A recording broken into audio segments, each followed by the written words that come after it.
कहानी की शुरुआत में हम एक लड़की को देखते हैं जो कि शाइन की प्रिंसेस है। वो अपने खड़े सामने हमारे मेन कैरेक्टर जिंता से बोलती है, मैं तुमसे बहुत ज्यादा प्यार करती हूँ जिंता। मुझे पता है कि तुम अपने फर्ज में बंधे हुए हो, लेकिन मेरी शादी अब किसी और से तय कर दी गई है। इसीलिए मैं तुमसे कहना चाहती हूँ कि क्या तुम मेरे साथ भागकर नई फैमिली को शुरू करना चाहोगे। तब जिंता प्रिंसेस का हाथ पकड़ते हुए बोलता है, मैं भी आपसे बहुत प्यार करता हूँ, लेकिन आप जानती हैं कि मेरा फर्ज आपकी प्रिंसेस के टाइटल से है। मेरा फर्ज है कि मैं हमेशा ही आपको बचाए रखूं, न कि आपसे ही शादी करूं, तो मुझे माफ कर देना। इसके बाद प्रिंसेस की जिससे शादी तय हुई होती है वो प्रिंसेस की इज्जत लूटने की कोशिश कर रहा होता है। उसे गुस्सा इस बात से नहीं था कि प्रिंसेस जिंता से प्यार करती है, बल्कि उसे गुस्सा इस बात से था कि जिंता भी उनको प्यार करने के बावजूद एक्सेप्ट नहीं कर रहा है। प्रिंसेस प्यार में तो पहले ही हार चुकी थी, इसीलिए वो खुद ही अपने कपड़े खोलने लगती है। लेकिन यहाँ जिंता की छोटी बहन ये सब कुछ देख रही होती है और वो बोलती है, तो तुमने मेरे भाई के साथ धोखा करा प्रिंसेस। ये अभी यही नहीं जानती है कि जिंता ने उसे मना कर दिया है, पर इसे लग रहा होता है कि प्रिंसेस ने इसके साथ धोखा किया है। वो बोलती है कि मेरे भाई को मैं बहुत ज्यादा प्यार करती हूँ, लेकिन वो मेरा भाई है, पर तुम्हारे पास तो सब कुछ था। मुझे लगा कि तुम उससे प्यार करती हो, लेकिन तुमने इस आदमी के साथ मिलकर उसे धोखा दिया है। और अब वो अपनी दूसरी साइड की आँख की पट्टी को हटा लेती है, जिससे हमें पता चलता है कि इसके अंदर एक डीमन का ब्लड है और वो पूरी तरह से अपनी डिमोनिक फॉर्म में आ जाती है। लेकिन ऐसे ही ज्यादा मस्त लग रही है। खैर, जब तक जिंता यहाँ पहुँचता तब तक उसकी छोटी बहन प्रिंसेस का गला उसके धड़ से अलग कर देती है। अपनी बहन के इतने भयानक रूप को देखकर जिंता समझ जाता है कि वो एक डीमन है। अब ये कॉन्सेप्ट थोड़ा डीमन स्लेयर जैसा लगने लगा है। जिंता की आंखें पूरी लाल हो जाती है। यहाँ उसने अपने प्यार को नहीं बल्कि अपनी छोटी सी प्यारी बहन को और उसकी इंसानियत को भी खो दिया है। अब वो अपने हाथों उसको मारने जा रहा है। जिंता पुराने दिनों को याद करता है जब उसकी छोटी बहन ने उससे कहा था, भैया आपको चाहे मुझ पर कितना भी गुस्सा आ जाए, लेकिन आप मुझे एक चांटा भी नहीं मार पाओगे। ये सोचते सोचते जिंता अपनी बहन को मार डालता है। अब इसके बाद कहानी कुछ साल पीछे जाती है, जब जिंता एक बच्चा था। यहाँ उसका फादर उसकी छोटी बहन को बहुत मार रहा होता है, क्योंकि वो आधी डीमन पैदा हुई। उसकी बहन बोलती भी है कि इसमें मेरा कोई कसूर नहीं कि मैं आधी डीमन पैदा हुई, लेकिन उसका बाप एक नहीं सुनता। वो उसे मारता हुआ घसीटता हुआ स्टोर रूम में बंद कर देता है। कुछ समय बाद काफी तेज बारिश होने लगती है। जिंता छुपते छुपाते अपनी बहन को स्टोर रूम से निकालने जाता है, पर वो पाता है कि वो तो वहाँ है ही नहीं। अब वो भागता है उसे ढूंढने के लिए, और फिर वो देखता है कि उसकी बहन सुजुमे बारिश में पूरी तरह से भीग चुकी है। वो अपनी बहन से माफी मांगता है कि उसे कुछ न कुछ तो करना चाहिए था। बारिश में पूरी तरह से भीग जाने की वजह से सुजुमे की डीमन आई पूरी तरह से दिख रही होती है। वो अपने भाई से बोलती है कि मैं एक कर्स चाइल्ड हूँ, मुझसे दूर रहो वरना फादर तुम्हें भी मारेंगे। सुजुमे इस भीगती बारिश में रोए जा रही होती है। उसकी आंखों में आंसू को देखकर जिंता भी रोने लगता है और वो बोलता है, आज के बाद तुम्हें कोई छू नहीं पाएगा और हम यहाँ से जा रहे हैं। ये सुनकर उसकी बहन एकदम शांत हो जाती है, मानो जैसे वो यही सुनना चाहती थी। वो चाहती थी कि हमेशा ही कोई उसके लिए स्टैंड ले। आधी रात में जिंता अपनी बहन का हाथ पकड़कर यहाँ से भाग जाता है। वो भागते भागते काफी दूर आ जाते हैं, लेकिन अब ठंड के कारण दोनों को काफी अजीब लगने लगता है। दोनों एक जगह बैठ जाते हैं। उनके लिए सब कुछ थम गया था, लेकिन वो इस बात से खुश थे कि अगर वो मरेंगे तो भी साथ मरेंगे। उनकी सारी उम्मीद खोने लगी थी। तभी यहाँ एक आदमी उन्हें अप्रोच करते हुए बोलता है, अगर तुम लोग के पास जाने के लिए कोई जगह नहीं है तो क्या कहते हो, मेरे साथ चलना चाहोगे? अगले सीन में जिंता की आँख खुलती है और वो खुद को एक आदमी की पीठ पर पाता है। अब वो आदमी उसे नीचे उतारता है, बताता है कि यहाँ से मंजिल ज्यादा दूर नहीं है। वो आदमी उन दोनों को अपने विलेज ले आता है, जहाँ पर वेपन्स को बनाया जाता है डीमंस के खिलाफ लड़ने के लिए। अब वो आदमी उन दोनों को अपनी बेटी से मिलाता है, जो कि उसकी मुंह बोली बेटी है। वो लड़की अपना नाम शय युकी बताती है। शुरुआत में वो दोनों काफी ज्यादा हेजिटेट कर रहे होते हैं, लेकिन कुछ दिनों में ही वो पूरी तरह से घुल मिल जाते हैं। चिंता और उसकी बहन के लिए ये तो एक नई फैमिली थी और उन्हें यहाँ पर एक फीमेल दोस्त भी मिल चुकी है, जिसका नाम चितोसे है। सब कुछ काफी अच्छा चल रहा होता है, मानो कि ऐसा ही सब कुछ होना चाहिए था। इन तीनों की नई दोस्त चितोसे, जिसकी माँ की डेंगो शॉप होती है। चितोसे भागकर अपनी मदर के गले मिल जाती है और काफी खुश होती है। उसको ऐसा देखकर शिरोयुकी को अपनी मदर की याद आने लगती है। और अब घर जाते वक्त जिंता शिरोयुकी से उसकी मदर के बारे में पूछने लगता है। वो बोलता है कि जब से मैं इस विलेज में आया हूँ मैंने तुम्हारी माँ याकोजी के बारे में बहुत कुछ सुना है। मैं उनका काफी शुक्रगुजार हूँ, क्योंकि वो इस जगह की मालकिन है और उन्होंने बिना किसी दिक्कत के हम दोनों को यहाँ रहने दिया। लेकिन कुछ कारणों की वजह से वो कभी भी श्राइन से बाहर नहीं आती और बस वहीं से ऑर्डर देती है। तब शिरोकी बताती है वो इसलिए क्योंकि उनका रैंक इत्सुकी हिमे का है। ये एक जापानीज स्लम है और इसका मतलब होता है विलेज का लीडर या ऐसा ही कुछ, मैं थोड़ा कंफर्म नहीं हूँ। इन्हें यहाँ पर मीको फायर गॉड के नाम से भी जाना जाता है और इस वजह से ही विलेज के काफी लोग तो उन्हें देख भी नहीं सकते। सिर्फ कुछ गिने चुने लोग, जिनमें हमारे फादर भी आते हैं, वही उनसे मिल या उन्हें देख सकते हैं। यहाँ तक कि मैं उनकी बेटी हूँ, पर मुझे भी उन्हें देखने की परमिशन नहीं है। लास्ट टाइम 1 साल पहले मैंने उनका चेहरा देखा था, पर तब से मैं उनको ये शकल भी भूल चुकी हूँ। इसी वातावरण के साथ जिंता धीरे धीरे बड़ा होने लगता है। वो अपने फादर जिन्या यानी जो उसे यहाँ पर लाए हैं उनसे स्वॉर्डमैनशिप भी सीखने लगता है, लेकिन उनसे स्वॉर्डमैनशिप में हारने के बाद उसे लगता है कि वो बिल्कुल भी ग्रो नहीं कर रहा है। तब शिरोयुकी उसके सर पर हाथ रखकर बोलती है कि तुम अच्छे बन ही जाओगे। जिंता उससे बोलता है कि इतने बड़ों की तरह मेरी बड़ी बहन की तरह एक्टिंग करना बंद करो, जिस पर वो बोलती है कि आगे जाकर मुझे इस विलेज को संभालना है तो मुझे ये तो करना ही होगा। पर असल में शिरोयुकी को अपने इतना पास देखकर जिंता ब्लश करने लगता है। तभी यह सुजुमे भी आ जाती है और अब दोनों ही हाथ देखकर जिंता को खड़े करने लगती हैं। अब तभी ये सीन यहाँ पर कट होकर हमें काफी साल आगे का सीन दिखाया जाता है, जहाँ पर जिंता अब काफी बड़ा हो चुका है। यहाँ शिरोशुके भी पूरी अपनी मदर की तरह बन चुकी है और विलेज को संभालने लगी है। और जिंता भी बड़ा होने के साथ साथ एक कमाल का स्वॉर्डमैन बना है। वो काफी ज्यादा स्ट्रॉन्ग है और साथ ही प्रिंसेस का पर्सनल बॉडीगार्ड भी है। जिंता एक गार्डियन बन चुका है और सिर्फ उसके ही पास ये हक है कि वो प्रिंसेस से पर्सनल में बैठकर बात कर सकता है। प्रिंसेस की काफी तारीफ करती है कि तुम काफी ज्यादा ग्रो कर चुके हो। इसके लिए जिंता उनका काफी फॉर्मल तरीके से शुक्रिया अदा करता है, जिससे हमें पता चलता है कि दोनों ही अब काफी ज्यादा प्रोफेशनल हो चुके हैं। यहाँ शिरोयुकी एक प्रिंसेस है और जिंता सिर्फ उसका एक स्लेव, उसका एक नौकर है। अब प्रिंसेस उससे पूछती है कि बताओ इस बार तुम्हारा सामना किस तरह के डीमन से हुआ। जिंता बताता है कि इस बार वाला डीमन किसी भी इंसान का रूप ले सकता था और ऐसे ही रूप बदलकर वो हमारे विलेज में घुसने की कोशिश कर रहा था, लेकिन वो मेरे हाथों मारा गया। हमें पता चलता है कि जिंता पूरे विलेज में सबसे ज्यादा स्ट्रॉन्ग स्वॉर्डमैन है। यहाँ हम उसके मुंह बोले बाप को देखते हैं, जो कि बोलता है शायद वो डीमन प्रिंसेस के पीछे आया होगा। डीमंस 1000 सालों तक जी सकते हैं, लेकिन वो अमर नहीं होते और इसलिए उनका मानना है कि अगर वो प्रिंसेस को खा लेंगे तो वो शायद अमर हो जाएं।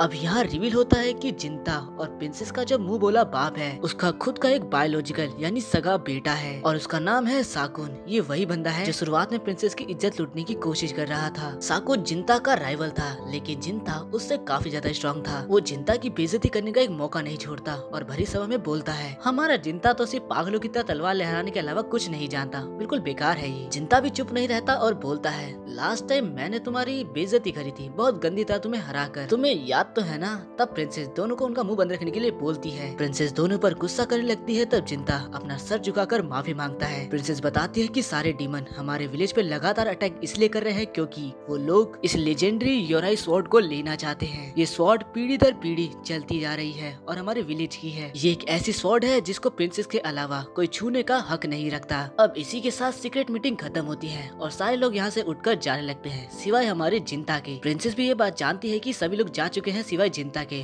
और वो बोलती है तो क्योंकि अब सारे लोग चले गए हैं तो मैं चाहती हूँ कि तुम मुझे उतने फॉर्मल यानी इतना इज्जत देकर ना बुलाओ, बल्कि इसके बदले तुम मुझे अपनी बड़ी बहन कहकर बोल सकते हो। जाते जाते प्रिंसेस पर्दे से बाहर आती है और वो इतनी खूबसूरत थी कि उनको देखकर जिंता देखता ही रह जाता है। ये चीज रूल के खिलाफ है। जिंता बोलता है कि आप एक प्रिंसेस है, आपको देखने का भी हक मुझे नहीं है। तब प्रिंसेस उसके काफी करीब आ जाती है और बोलती है कि क्या तुम ये सब बोलकर मेरे दिल को दुखाना चाहते हो, और आजकल तो तुम बचपन की तरह मेरा नाम लेकर भी मुझे नहीं बुलाते हो। मैंने तुमसे कितनी बार कहा है कि जब हम दोनों अकेले हों तब मैं तुम्हारी प्रिंसेस नहीं हूँ। प्रिंसेस आगे बोलती है इस विलेज में ऐसा कोई नहीं बचा जो मुझे मेरे नाम से बुला सके, इसका हक सिर्फ तुम्हें है। इस सुनकर जिंता काफी मुश्किल से प्रिंसेस को उसके नाम यानी शिरायुकी कहकर बुलाता है। इससे प्रिंसेस काफी ज्यादा खुश हो जाती है और बैठते हुए बोलती है कि मुझे माफ करना, मैंने तुम्हें इतनी बड़ी परेशानी में डाल दिया। तुम मेरे सबसे लॉयल गार्ड हो, तुम मेरे गार्डियन हो। अब शिरायुकी यानी प्रिंसेस जिंता से बोलती है कि तुम अंदर देखना चाहोगे, और अब जैसे ही जिंता अंदर देखता है तो पाता है कि उसकी छोटी बहन सुजुमे वहाँ सो रही है। और मुझे ये समझ नहीं आ रहा कि आखिर ये बड़ी क्यों नहीं हुई। शायद डीमन की उम्र 1000 साल होती है और इसीलिए इसकी ग्रोथ थोड़ी धीरे होगी। प्रिंसेस बताती है कि तुम्हारी बहन सुजुमे तुम्हें काफी ज्यादा मिस कर रही थी जब तुम विलेज के बाहर डीमन से लड़ रहे थे। अब सुजुमे उठती है और अपने सामने अपने भाई को देखकर काफी ज्यादा खुश हो जाती है। अब सुजुमे के यहाँ से जाते ही थोड़ी देर बाद उनका मुंह बोला बाप आता है। यहाँ वो प्रिंसेस से कुछ प्राइवेट बात करना चाहता था और इसलिए वो जिंता को यहाँ से जाने के लिए बोलता है, लेकिन जिंता को ये अजीब लगता है क्योंकि वो प्रिंसेस का लॉयल गार्डियन है। कोई भी उसे ऐसे जाने के लिए नहीं बोल सकता, लेकिन क्योंकि उसका बाप काफी ज्यादा गिड़गिड़ा रहा होता है तो प्रिंसेस जिंता को यहाँ से जाने के लिए बोल ही देती है। जिंता के जाते जाते प्रिंसेस उससे बोलती है, मेरा पूरा विलेज तुम्हारे ऊपर निर्भर है जिंता, मैं चाहती हूँ कि तुम हमेशा चौकन्ना रहो और मेरे विलेज को डीमन से बचाते रहो। तभी कहानी दोबारा एक बार फ्लैशबैक में जाती है, जहाँ हम देखते हैं शिरायुकी और जिंता को, जहाँ छोटी प्रिंसेस की माँ अब मर चुकी है और रात के समय वो जिंता को बताती है कि वो अपनी माँ के नक्शे कदम पर चलेगी। वो जिंता को बोलती है कि मेरी बात सुनो, मैं इस ईएमए के रैंक को पाने के लिए जा रही हूँ और जल्द ही प्रिंसेस बन जाऊंगी। तो इसका मतलब ये होगा कि हम दोबारा नहीं मिल पाएंगे। मैं उस चीज के लिए लड़ूंगी जिसके लिए मेरी माँ मर गई है, लेकिन मुझे हमेशा ही इस बात का गम रहेगा कि मैं दोबारा तुम्हें नहीं देख पाऊंगी जिंता। जिंता छोटी प्रिंसेस के दुख को समझता है और फिर खड़ा होते हुए और वादा करते हुए बोलता है, तो मैं भी तुमसे ये वादा करता हूँ कि मैं तुम्हें देखने दोबारा जरूर आऊंगा, तुम्हारा लॉयल गार्डियन बनकर। जब मैं स्वॉर्डमैनशिप में काफी अच्छा हो जाऊंगा और सबसे बेहतर बन जाऊंगा, तब मैं तुम्हारा लॉयल गार्डियन बन जाऊंगा। मैं वादा करता हूँ तुम्हारे प्रिंस के उस टाइटल से कि मैं हमेशा ही तुम्हारी रक्षा करूंगा शिरायुकी। जिस तरह से हमारे मुंह भोले फादर तुम्हारी मदर के लॉयल गार्डियन थे, उसी तरह से मैं तुम्हारा लॉयल गार्डियन बनूंगा। जिंता की ये बात सुनकर शिरायुकी की आंखों में आंसू भर आते हैं। अब कहानी वापस से प्रेजेंट टाइम में आती है और हम जंगल के अंदर दो डीमंस को देखते हैं जो कि दूर से विलेज पर नजर रख रहे थे। तब डीमन गर्ल बोलती है कि मेरा प्लान पक्का काम करेगा, मैंने फ्यूचर देखा है और इसी फ्यूचर के दम पर इतिहास भी बदल जाएगा। और हमें पता चलता है कि इनके प्लान का एक हिस्सा सुजुमे यानी जिंता की छोटी बहन बनने वाली है। यहाँ अगले दिन जिंता अपनी छोटी बहन से मिलने आया होता है। वो उसके सर पर हाथ रखता है और काफी खुश होता है। उसकी बहन भी काफी ज्यादा खुश होती है। जिंता बोलता है कि हमने सब कुछ पा लिया, हमने वो खुशी पा ली जिसकी हमने बचपन से कामना की थी। यहाँ सुजुमे काफी प्यारे तरीके से बोलती है कि मुझे अपनी खुशी से ज्यादा आपकी खुशी की चिंता है, मैं चाहती हूँ कि आप हमेशा ही खुश रहो बड़े भैया। तभी यहाँ प्रिंसेस भी चुपके से उनके साथ वक्त गुजारने आ जाती है, लेकिन प्रिंसेस को देखकर जिंता को काफी ज्यादा ही टेंशन होने लग जाती है। जिंता की फटी जा रही होती है कि अगर किसी ने प्रिंसेस को यहाँ देख लिया तो उसका क्या होगा। तब प्रिंसेस शिरायुकी बोलती है कि तुम चिंता मत करो, किसी ने इतने सालों से मेरा चेहरा देखा ही नहीं है कि उन्हें पता ही नहीं कि मैं कौन हूँ। प्रिंसेस आगे बोलती है कि मैं अपनी बचपन की यादों को दोबारा जीने के लिए यहाँ पर आई हूँ। वो बताते हैं कि पहले कैसे हम तीनों इसी कमरे में रहा करते थे और एक दूसरे का ख्याल रखते थे। ये सुनकर सुजुमे बोलती है, तो क्यों ना आप हमारे लिए खाना बनाओ और हम तीनों साथ में खाएं। पर जिंता इसके लिए अलाउ नहीं करेगा कि प्रिंसेस अपने हाथों से खाना बनाए। लेकिन थोड़ी देर बाद हम देखते हैं कि ये लोग साथ बैठकर नाश्ता कर रहे होते हैं। यहाँ सुजुमे कंप्लेन करने लगती है कि प्रिंसेस इतने दिनों बाद आई है और आपने कुछ खास बनाया भी नहीं। जिंता बोलता है कि मुझे तुम गुस्सा मत दिलाओ सुजुमे, कहीं मैं तुम्हें मारूं। तब प्रिंसेस बोलती है कि तुम्हारे में इतनी हिम्मत ही नहीं कि तुम अपनी छोटी बहन को मार भी पाओ जिंता। और तब सुजुमे बोलती है कि मैं आपको चैलेंज करती हूँ, आपको चाहे जितना भी गुस्सा है लेकिन आप मुझे एक चांटा भी नहीं मार सकते। और ये वही बात है जो शुरुआत में हमें जिंता की यादों में दिखाई गई थी। इसके बाद तीनों बाहर घूमने की बात करते हैं, जिसपे सुजुमे तो काफी ज्यादा खुश हो जाती है। उसके भाई के पूछने पर सुजुमे बताती है कि मुझे अपनी खुशी से ज्यादा आपके खुश होने पे खुशी होती है। मैं ये भी जानती हूँ कि आप प्रिंसेस के साथ समय गुजारना ज्यादा पसंद करते हो और इसीलिए वो उन दोनों को ही घूमने के लिए भेज देती है। लेकिन उनके जाते ही वो काफी ज्यादा दुखी हो जाती है। हमें पता चलता है कि जब भी सुजुमे अपने अलावा किसी और लड़की के साथ देखती है अपने भाई को, तो वो पूरी तरह से टूट जाती है। वो घर के कोने में बैठकर अपने नाखूनों को चबाने लगती है। वो ये जानती है कि उसका बड़ा भाई प्रिंसेस को कहीं ना कहीं बहुत पसंद करता है और इसीलिए ये बात वो अपने भाई को कभी नहीं बताएगी कि वो खुद भी अपने भाई को काफी पसंद करती है और उससे शादी करना चाहती है। इस बात से समझ में आता है कि क्यों आखिर स्टार्टिंग में वो इतनी ज्यादा प्रिंसेस पर गुस्सा। जिंता प्रिंसेस के साथ लोगों के बीचों से निकलता है, लेकिन लोग ये पहचान ही नहीं पाते कि वो प्रिंसेस है और सब जिंता के साथ एक लड़की को देखकर एकदम हैरान रह जाते हैं। जिंता प्रिंसेस को लेकर अपनी पुरानी दोस्त चितोत्सो की शॉप पर जाता है, लेकिन यहाँ चितोत्से भी प्रिंसेस को नहीं पहचान पाती कि वो उनकी बचपन की दोस्त है। और उसके पूछने पर जिंता बोलता है कि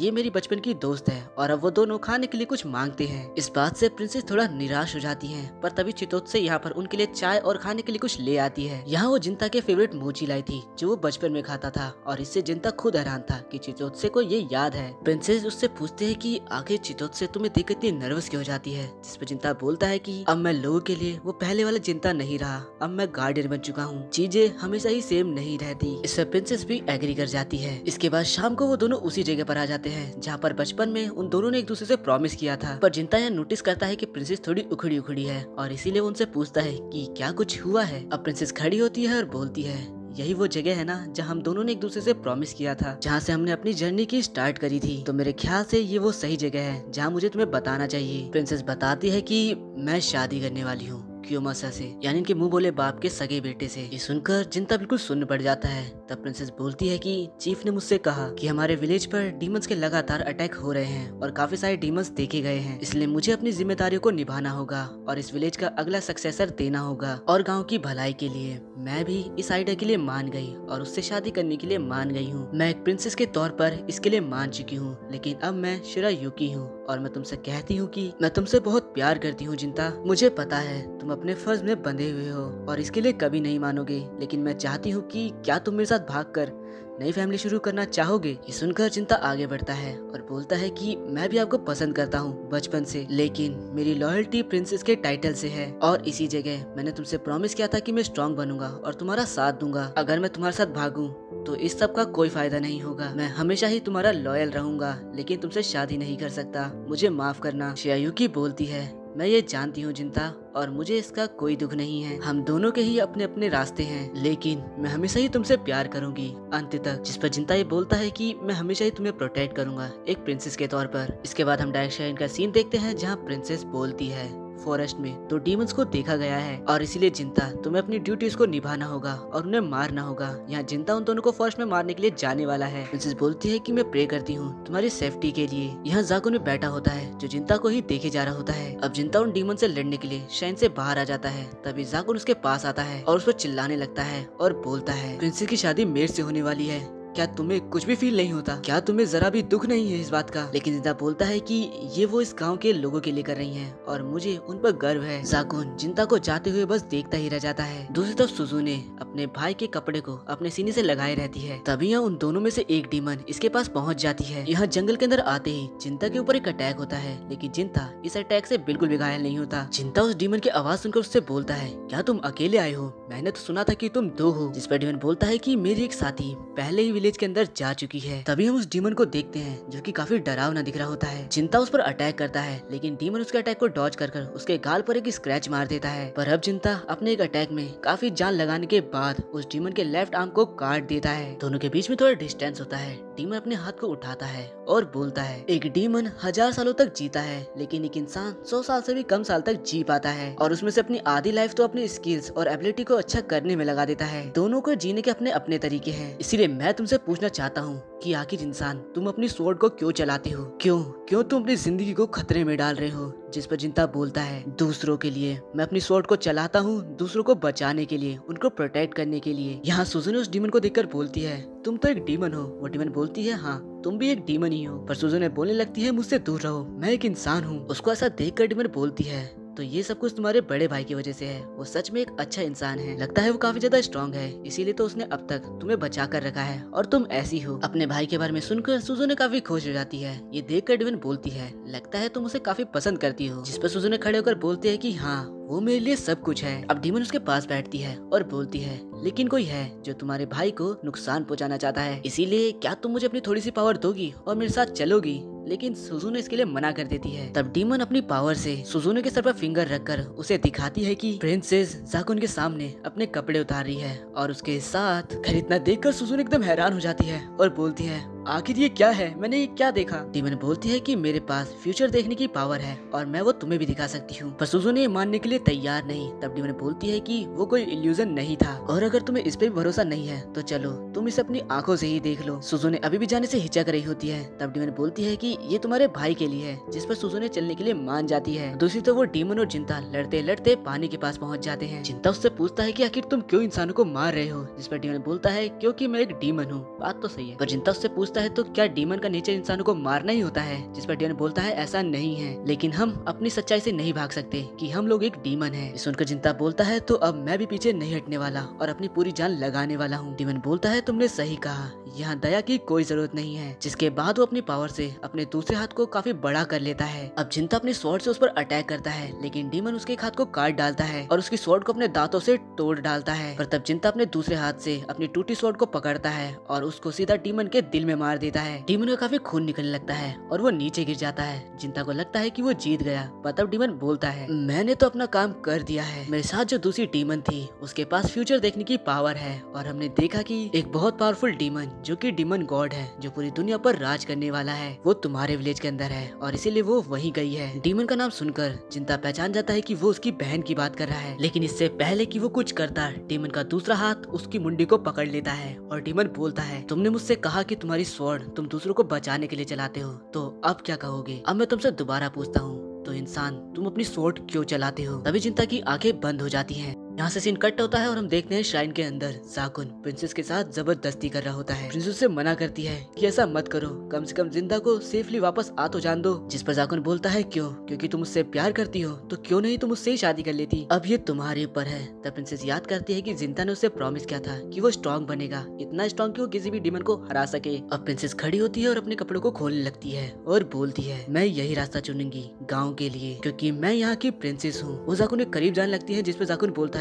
आखिर क्यों? तुम दोनों एक जैसे हो। लेकिन इससे पहले कि दोनों के बीच में कुछ होता, यहाँ वो डीमन आ जाती है और सुजुने से बोलती है, तो मैंने जो कहा था वो सच था। सुजुने को देखकर वो हैरान हो जाती है। यहाँ दूसरी तरफ जिंता को देखते हैं, जो अपनी आंखें खोलता है और पाता है कि उसका हाथ बिल्कुल ठीक है। जिंता अब ज्यादा सोचता नहीं है और अपनी बहन को बचाने के लिए जाने लगता है, पर फिर वो देखता है कि पूरा गाँव आग में झुलस चुका है। यहाँ सुजुने बोलती है कि मुझे हमेशा लगता था कि आप मेरे बड़े भाई से प्यार करती हो। प्रिंसेस उसे बोलती है कि ऐसा नहीं है, लेकिन सुजुने कुछ सुनने को तैयार ही नहीं। दूसरी तरफ जिंता गाँव में भाग रहा होता है, देखता है कि लोग मर चुके हैं और बाकी लोग आग बुझा रहे हैं। दूसरी सुजुने बोलती है कि तुम्हें पता है ये कितना मुश्किल होता है अपनी फीलिंग्स को दबाना, पर मैंने ये किया। मुझे लगा कि मेरा भाई आपके साथ खुश रहेगा। ऐसा बोलकर वो रोने लग जाती है। प्रिंसेस बोलती है, तो ये तुमने अपने भाई के लिए किया और इसीलिए ही तुमने हमेशा खुद को ऐसी छोटी फॉर्म में रखा ताकि तुम उसकी हमेशा छोटी बहन बनी रहो। मुझे माफ कर दो सुजुने, लेकिन मैं हमेशा ही इस विलेज की प्रिंसेस रहूंगी और यही वो रास्ता है जो मैंने चुना है। जिंता काफी स्पीड में श्राइन की तरफ भाग रहा होता है। सुजुने अपनी आंख पे लगी पट्टी को हटा लेती है, जिससे हम उसकी डिमोनिक आई को देख पाते हैं। वो एक इविल की तरह हंसती है और बोलती है, आखिर कब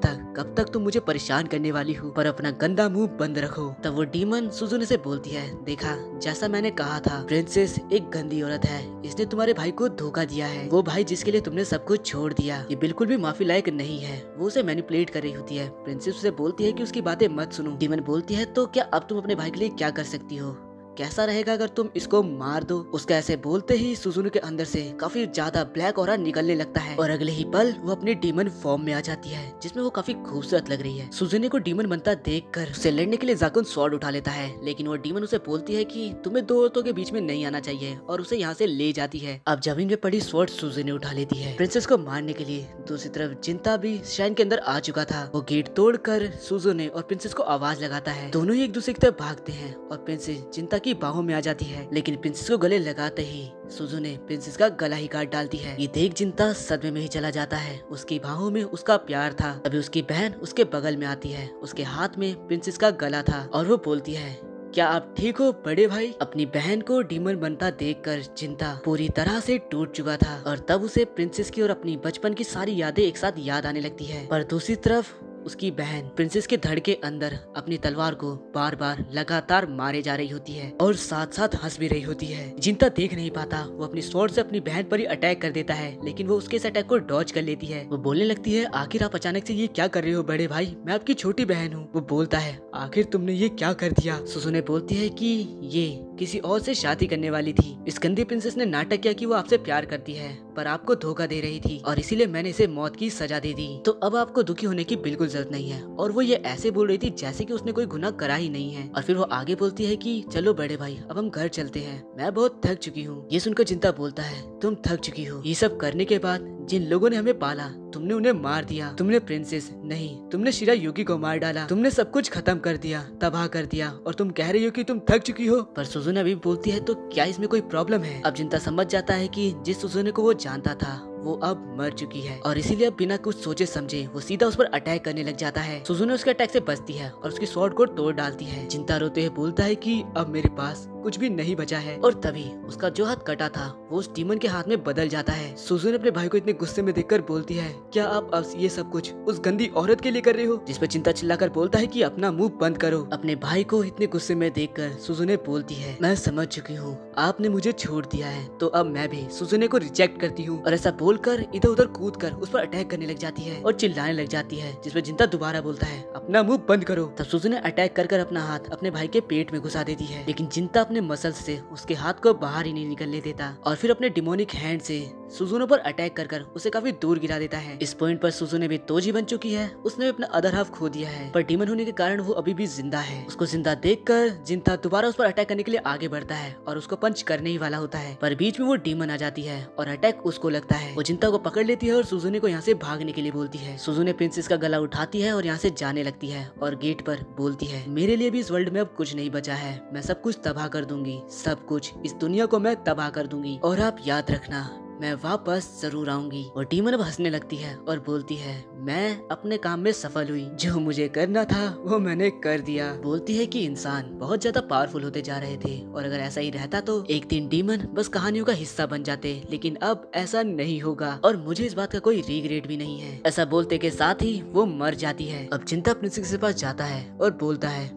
मैं कुछ नहीं बचा पाया, मैं आपको भी नहीं बचा पाया, शिरायुकी मैं हमेशा ही तुमसे प्यार करता था। ऐसा बोलकर वो काफी जोरों से रोने लग जाता है। काली रात के बाद अगली सुबह को लोग विलेज को छोड़कर जाने लग जाते हैं। चिंता रेडी होने लगता है। अपनी पुरानी मेमोरीज को याद करते हुए वो अपने मुंह बोले बाप से मिलता है, जहाँ उसका मुंह बोला बाप उसको प्रिंसेस की द लेजेंडरी स्वॉर्ड दे देता है। चिंता बताता है कि वो यहाँ से जाकर खुद को ट्रेन करेगा, खुद को स्ट्रॉन्ग बनाएगा और उसको उस डीमन गॉड को यानी सुजुने को मार डालेगा। उसका मुंह बोला बाप बोलता है तो क्या तुम सच में ये करने वाले हो? अब वो चिंता से झुककर माफी मांगने लगता है। वो बोलता है कि मुझे पता था प्रिंसेस और तुम एक दूसरे के लिए फीलिंग्स रखते हो, लेकिन मेरा बेटा भी उनके लिए फीलिंग रखता था, इसीलिए मैंने लोगों का वास्ता देकर प्रिंसेस को उससे शादी करने पे मजबूर कर दिया, मुझे माफ कर दो मेरे बेटे। चिंता उनको उठाता है और फिर यहाँ से जाने लग जाता है। उसका बाप बोलता है तुम यहाँ से जा रहे हो और आज से मैं श्राइन का नाम रखता हूँ जिंता श्राइन। जिंता विलेज से बाहर आता है तभी चितोत से उससे बोलती है मैं हमेशा ही तुम्हारा इंतजार करूंगी जिंता, जिस पर जिंता बोलता है कि मैं वापस जरूर आऊंगा। चलते चलते जिंता याद करता है कि उस डीमन ने कहा था 170 साल बाद ये जरूर होगा और अब जिंता बोलता है तो 170 साल देखते हैं। इसके बाद सीन 170 साल बाद जाता है, जहाँ एक लड़का एक श्राइन के ऊपर अपनी स्वॉर्ड को लेकर चढ़ता है और एक लड़की से यहाँ के बारे में पूछता है और इसी के साथ ये यहीं पर खत्म हो जाता है। मुझे जरूर बताना वीडियो आपको कैसा लगा।